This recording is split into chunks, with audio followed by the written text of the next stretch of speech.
In the deep, sparkling sea, far away from anywhere, there lived a gigantic, cheerful whale. Oh, my dear little listeners, this whale was not just any whale, but a grand, blue giant who loved to munch and crunch on fish.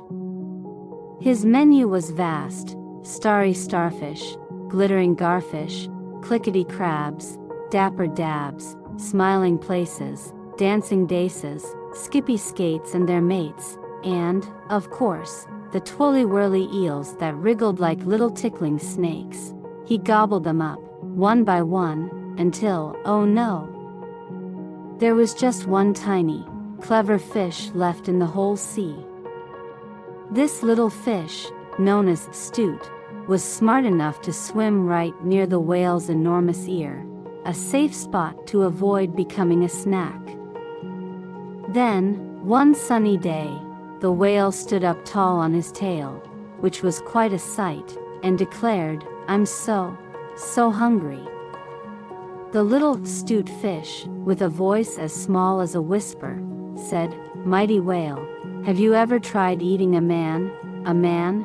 wondered the whale, curious as a cat. "What do they taste like?"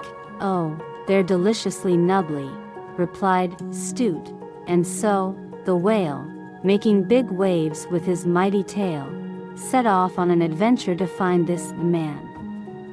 The clever Stoot fish gave him directions to a magical spot in the ocean, latitude 50 north, longitude 40 west. There, floating on a tiny raft in the middle of the endless blue sea, was a shipwrecked mariner. This mariner was no ordinary man. He was full of wit and had tricks up his sleeve.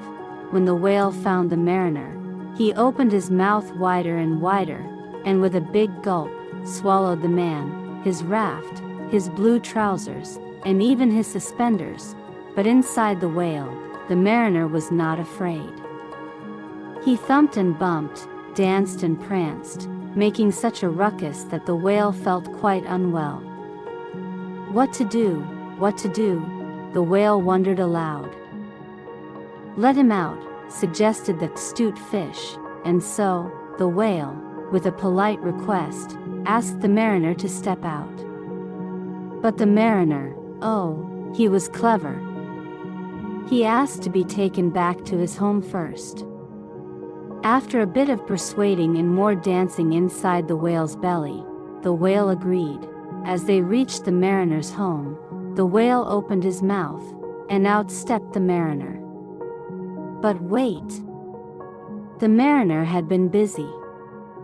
He had crafted a special grating from his raft and fixed it inside the whale's throat with his suspenders. Now the whale could no longer eat anything big. From that day on, the whale could only eat tiny fish, and that's why whales today don't munch on men or boys or little girls. The whale swam away happily, feeling much lighter without the mariner inside. As for the Stoot fish, he cleverly hid under the warm sands near the equator, happy to have helped in such a grand adventure. And the mariner? He went home, a story to tell and a jackknife in his pocket, ready for his next great adventure, the tale of 50 north and 40 west, when your room turns wobbly and the sea sings its song, when stewards trip and trunks dance along, when Nessie snoozes and Mummy whispers, "Shoo, comma," you'll find yourself in a whale of a tale, at 50 north and 40 west, where adventures never fail.